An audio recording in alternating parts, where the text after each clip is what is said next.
कि एक cricket team के 11 खिलाड़ियों द्वारा बनाए गए रनों की संख्या निम्नांकित है। 15, 29, 43, 13, 31, 50, 20, 0, 27, 56, 34। इन आंकड़ों का माध्यक ज्ञात कीजिए। क्या ज्ञात कीजिए? माध्यक।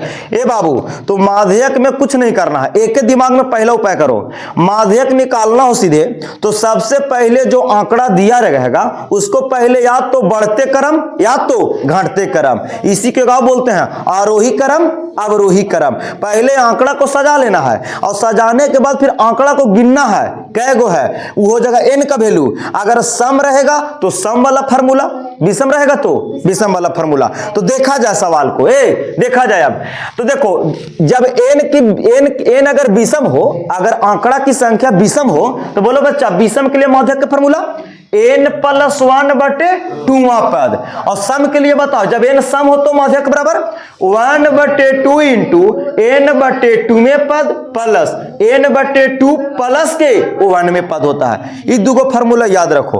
अब सुनो, सवाल में जो दिया गया था खिलाड़ियों की कोची, जो रन, खिलाड़ी का रन, वो रन को सबसे पहले हम लोग क्या करेंगे? बोलो, आरोही क्रम में लिखे। कोची में? आरोही क्रम। और आरोही क्रम कहता है कि छोटा से शुरू होंगे, धीरे धीरे बढ़ते जाएंगे तो बढ़ते क्रम हो गया। और घाटा के लिखेगा तो घाटते क्रम हो गया। बचपन में पढ़े थे हम लोग, नहीं? बढ़ते क्रम कोची, घाटते क्रम। और ये भी समझ लो, इसी को यहां पे बोला है आरोही क्रम कोची, अवरोही क्रम। अंग्रेजी में बोलते हैं असेंडिंग ऑर्डर और डिसेंडिंग ऑर्डर। तो देखो, जो खिलाड़ी का रन दिया था हम इसको आरोही क्रम यानी बढ़ते क्रम में लिख दिए। पहले सबसे छोटा, फिर बड़ा, फिर बड़ा, फिर बड़ा, बड़ा बड़ा बड़ा, बड़ा हो गया, ऐसे कर दिए। अब सुनो, यहां टोटल रन खिलाड़ियों की संख्या क्या गो था? खिलाड़ियों की संख्या क्या गो? 11 गो। टोटल खिलाड़ी की संख्या 11 गो। तो बोलो n का मान कितना हो जाएगा? 11। तो n का मान जो 11 हुआ बचवा, 11 हुआ बचवा, उस सम है कि विषम? विषम। तब विषम वाला फार्मूला जिंदाबाद, विषम वाला फार्मूला जिंदाबाद। और डायरेक्ट तू बना सकता है। अब देख लो, हम क्या बोले थे कि विषम वाला हो जाए या सम वाला, बीच वाला मान डायरेक्ट भी हो सकता है। तो बोलो n के मान 11 है ना, 11 ना, n का मान कितना आया? 11।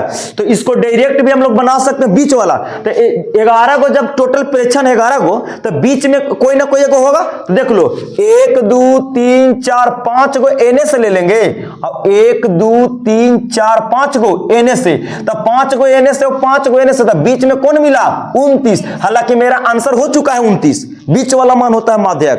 कब? जब n का मान विषम रहे तब डायरेक्ट लिख सकता है, लेकिन फार्मूला से एक बार देख लिया जाए, ये तो ऑब्जेक्टिव के लिए हो गया। चलो, माध्यक बराबर n+1/2वां पद। n की जगह कितना? बोलो, 11+1/2वें पद। बोलो, 11 में 1 जोड़ो, 12/2वें पद। तो देखो जी, 2 से 12 कै बार में? 6 बार में। तो कितना हो गया? 6वें पद। तो बोल बच्चा, 6वें पद में कौन होगा? गिन लिया जाए, पहला, दूसरा, तीसरा, चौथा, पांचवा, छठा में ही आ गया कौन? 29। तो it will be right answer. अरे फार्मूला से बनाएंगे तैयो विषम के लिए, और ऐसो डायरेक्ट बीच वाला भी तू लिख सकता है। ये ऑब्जेक्टिव आएगा तो इसी से डायरेक्ट बनाएंगे। लेकिन जब 2 नंबर में देगा तो सम आएगा ना, अगर n के मान सम अगर दो को बीच में आ जाए तो उसको लिए हम बताएंगे, कल की बात करेंगे उसको। ठीक है, वीडियो अच्छा लगा लाइक शेयर करते रहिए। तब तक के लिए धन्यवाद।